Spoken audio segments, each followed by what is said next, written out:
ये नंदराम मिश्र जी हैं, हमारे मित्र भी हैं, सहपाठी भी हैं और बड़े ही दयालु प्रकृति के हैं और बहुत ही आत्मीयता के साथ मेरा सम्मान भी करते हैं। मैं भी इनका दिल से सम्मान करता हूँ।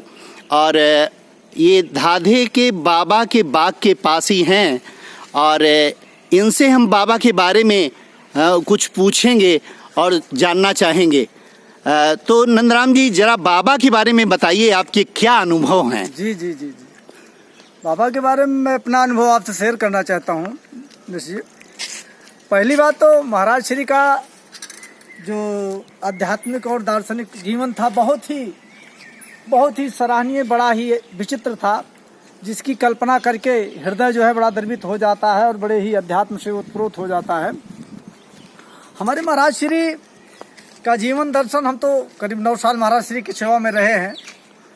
सुबह से लेकर के शाम तक दिनचर्या में, रात्रि में भोजन प्रसादी तक, विश्राम तक भी हम उनके साथ रहे और इसमें हमने उनकी सेवा भी की, उनका सहयोग भी मिला, आध्यात्मिक जीवन का, दर्शन का भी बड़ा लाभ मिला हमसे उनको। उनका हमारे जीवन में बड़ा ही महत्वपूर्ण स्थान रहा है और मैंने काफ़ी निकट से उनके जीवन दर्शन के बारे में अध्ययन किया और उससे हमने बहुत कुछ सीखा भी, उसका आशीर्वाद भी मुझे मिला। और महाराज जी के आध्यात्मिक चरित्र का जो सबसे सुंदर सोपान है वो ये है कि उनके अंदर बड़ा अनुशासन था, बड़ी कठोर अनुशासन था। तप त्याग और तपस्या की मूर्ति थे साक्षात वो। दया, बहुत कूट कूट करके दया भरी हुई थी। मैंने एक बड़ा विचित्र उनका एक जीवन चरित्र बताना चाहता हूँ कि आश्रम में 3-4 कुत्ते रहते थे।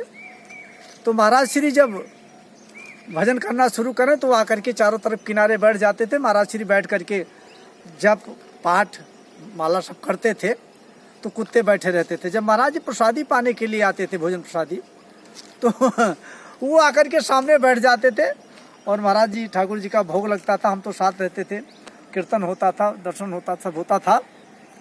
तो महाराज जी को बड़ा निवेदन करते थे। ये जब आखिरी समय 3-4 साल रह गया था, शरीर छूटने से पहले की बात बता रहा हूँ, तो बड़ा निवेदन करना पड़ता था। महाराज जी थोड़ा सा प्रसादी और पा लीजिए, महाराज जी थोड़ा सा दूध और पी लीजिए, बड़ा निवेदन भाव में। और वो महाराज श्री का भाव ऐसा जैसे छोटे छोटे कोई छोटा बच्चा उससे निवेदन किया जाए, बिल्कुल उसी बाल भाव में आ गए थे महाराज श्री। तो मैंने देखते तो प्रसादी कुछ पा लेते थे तो फिर इशारा करते थे, हम लोग थाल लेके चल देते थे। तो हमारा स्वभाव बन गया था कि महाराज श्री का वो जूठन प्रसादी में जरूर थोड़ा सा ले लेता था। मेरा सौभाग्य था, कई जन्मों का लगता है उदय था हमारे सौभाग्य। तो उस प्रसादी को लेकर के मैं कृतार्थ। और प्रसादी का सबसे महत्वपूर्ण विषय ये था कि महाराज श्री इतना ही घी उसमें डालते थे, रोटी को सेकते थे, तावे पर से घप से गिरा करके राख में तोप देते थे। लेकिन उसको अगर हम प्रसादी जब लेते थे, हमने चखा उसे, तो मालूम पड़ता था वो घी में डुबोई हुई मक्खन की रोटी बनी हुई, साक्षात मुंह बंध जाता था उस घी के लसम से। और चावल और दाल तो अमृत लगता था, प्रसादी का ऐसा स्वाद होता था।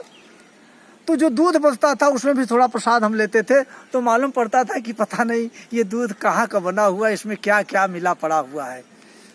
तो आधा तसला के दूध करीब बचता था। तो महाराज जी उन कुत्तों के पास जाते, खिसकते हुए, बैठते हुए, चल नहीं पाते थे, और उन कुत्तों को मुंह पकड़ करके एक की टांग उठा करके उनसे पूं पूं थोड़ी देर करते थे। उसके बाद तब हम तसला लेके जब पहुंच जाते तो महाराज श्री दूध सारा गिरा करके उन कुत्तों को पिला देते थे। कुत्ते बड़े थे, सुंदर थे, और भोजन प्रसादी जो थाल के सारा उड़ेल देते थे, कुत्ते खा लेते थे भाई।